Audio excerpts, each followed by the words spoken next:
সম্প্রতি মুক্তি পেল কৌশিক গঙ্গোপাধ্যায়ের পরিচালিত বহু প্রতীক্ষিত ছবি আজও অর্ধাঙ্গিনী। 2023 সালে সফলতাপ্রাপ্ত ছবি অর্ধাঙ্গিনীর গল্পকে আরও এগিয়ে নিয়ে যাওয়া হয়েছে এই ছবিতে।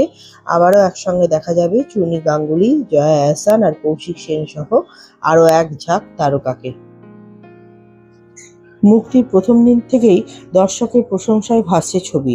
সম্পর্কের জটিলতা, আবেগ আর মানবিক টানাপোড়েনের গল্প অনেক দর্শককেই চোখে জল নিয়ে হল থেকে বেরোতে বাধ্য করেছে।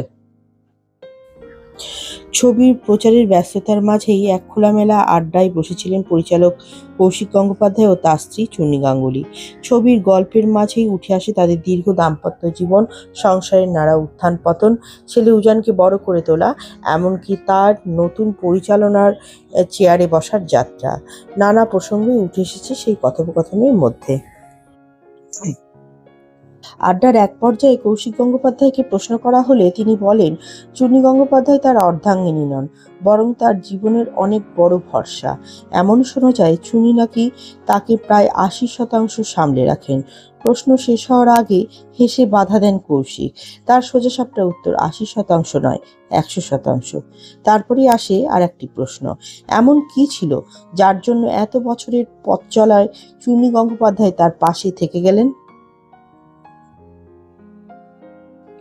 এই প্রশ্নের উত্তরে কৌশিক গাঙ্গুলি যে কথাগুলি বলেন তা শুধু একজন স্বামীর তার স্ত্রীর প্রতি ভালোবাসা প্রকাশ নয়, বরং তার জীবনের সবচেয়ে ব্যক্তিগত স্বীকারোক্তিগুলির মধ্যে অন্যতম। কৌশিক গাঙ্গুলি বলেন, নিজেকে তিনি আদৌ ধর্মীয় মানুষ বলতে পারেন কিনা তা তার নিজেরই জানা নেই। বাড়িতে নিয়মিত পুজো পাঠের পরিবেশ কখনোই ছিল না। শুধু তার বাবা সঙ্গীত চর্চা করতেন বলে সরস্বতী পুজো হতো, পড়াশোনার জন্য বইয়েরও পুজো ছিল, কিন্তু তার বিশ্বাসের জায়গা অন্যত্র। তিনি জানান, শ্রী শ্রী রামকৃষ্ণদেবকে তিনি দেবতা হিসেবে নয়, বরং একজন পরম মানুষ হিসেবে শ্রদ্ধা করেন। জীবনের আনন্দ, দুঃখ, বিপদ, সংকট সবসময়ই নিজের মতো করে তার সঙ্গে কথা বলেছেন। তিনি শুনেছেন কিনা তার উত্তরে তিনি জানেন না, কিন্তু সেই বিশ্বাসটুকু আজও আছে।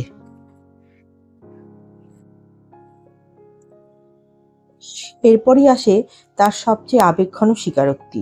কৌশিক গঙ্গোপাধ্যায় বলেন, আমি যদি জীবনে কোনো ভালো কাজ করে থাকি তার একটা পুরস্কার নিশ্চয়ই থাকা উচিত।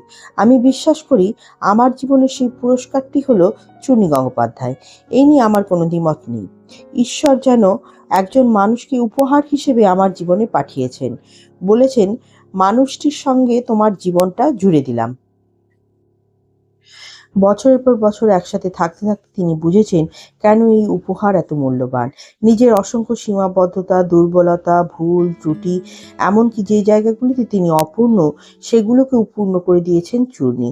শুধু তাই নয়, বারবার তাকে এগিয়ে দিয়েছেন, ভুল ধরিয়ে দিয়েছেন, প্রয়োজন হলে ধাক্কা দিয়ে সোজাভাবে দাঁড় করিয়ে দিয়েছেন। কৌশিকের কথায় এই কাজ করতে গিয়ে চূর্ণীকে ব্যক্তিগতভাবে অনেক মূল্য দিতে হয়েছে। তার নিজের জীবনের ক্ষয়ক্ষতি হয়েছে প্রচুর, এখন হচ্ছে, কিন্তু সেই ত্যাগ বাইরের পৃথিবী কখনো দেখতে পায়নি। সেই লড়াইয়ের সাক্ষী শুধু থেকেছেন তিনি এবং তার ছেলে উজান।